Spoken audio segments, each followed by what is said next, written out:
Well, good afternoon, Beverly, and thank you very much for having me on the program today. It's significant. It's the 31st state to join NATO. And if you think that some of the recent additions have been rather small states with not much military capability, for example, coming from the Western Balkans, as you rightly said yourself, a state like Finland is totally different. It is a very large country. It gives NATO massively greater strategic depth when you think of the High North, when you think of the Baltic Sea, the ability of NATO now to reinforce the Baltic states and Poland, which before now were sort of rather cut off from the rest of the alliance. As you rightly said, Finland has a real firepower, F-35 American fighter jets, the most modern Leopard tanks, considerable artillery, and one of the best reserve forces in Europe. So this is really at a time when NATO obviously needs to add to its military capability, given the situation in Ukraine.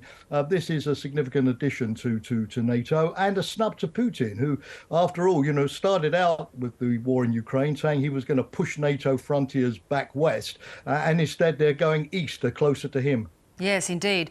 And it is exactly not the outcome Putin wanted or Russia wanted, given that there is a sense of paranoia about NATO and the presence right on the Russian border.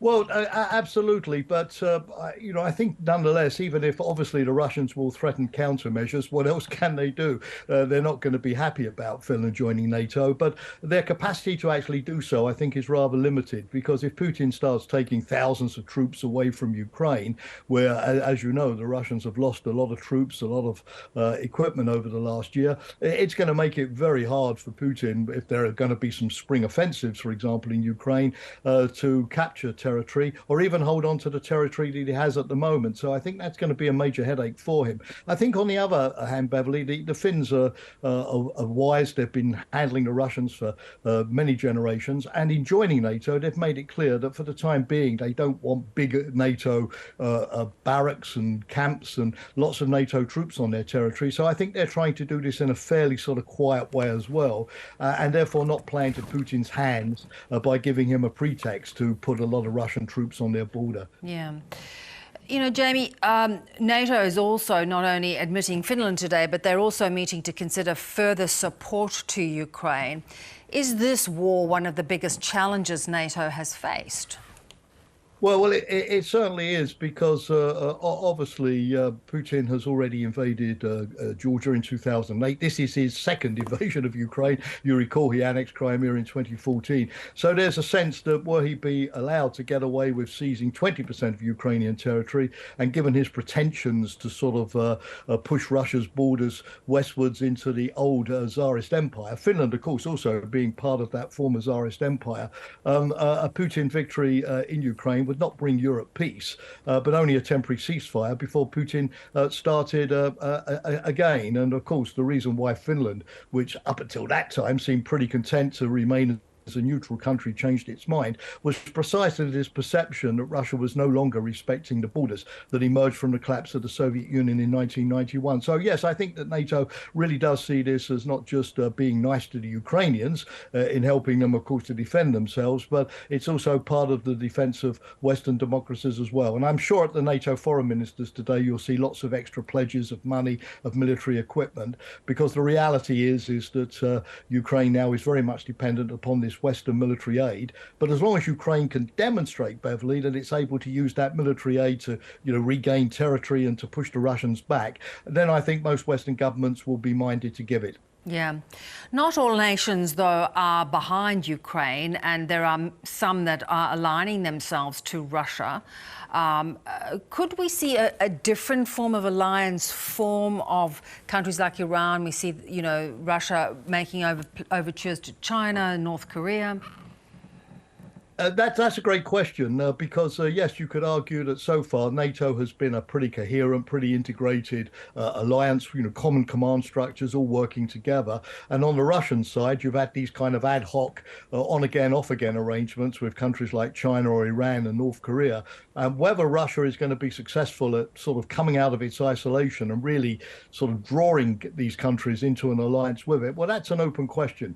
It's too early really to be very precise about that, but certainly certainly yes. I mean, if China really does form an alliance with Russia and begins to give Russia lethal weapons, bankroll the Russian economy, buy all of its oil and gas, so to give Putin the means to carry on the war, then this is going to be a major complicating factor for the West. And you can see at the moment the West, particularly the United States, trying very much to prevent this from happening by, warning China of the consequences, economic sanctions as well, that would result from that.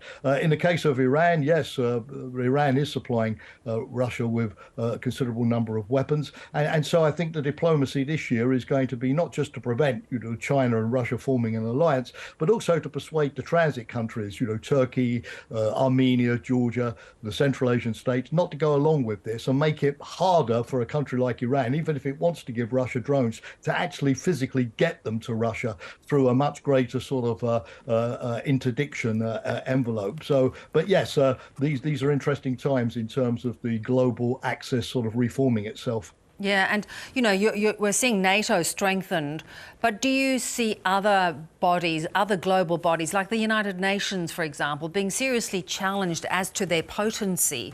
We see Russia taking presidency of the Security Council, which is extraordinary given that they have waged this war against Ukraine. That's right. But, there are diplomatic conventions in the UN, and the US and the EU countries have decided that although they're not very happy seeing Russia take the presidency, it's only for a month. It's on a rotational basis. And of course, they don't want Russia to try to stop them taking their presidencies when time comes. So that diplomatic game will carry on. But you're right about the UN. It's been rather paralyzed when it comes to dealing with these big global conflicts. Although, Beverly, you have to give some credit to the UN and for example, the World Food Programme for getting some of the Ukrainian wheat into Eastern Africa.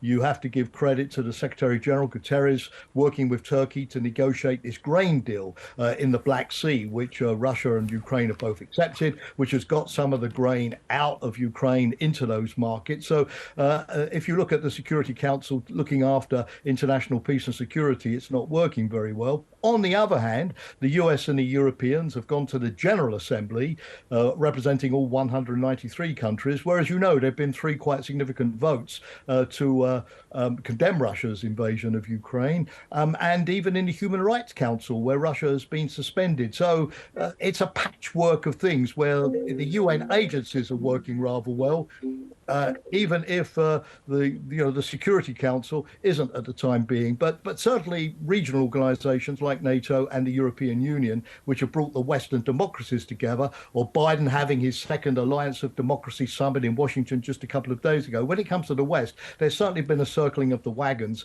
in response to the Ukrainian war.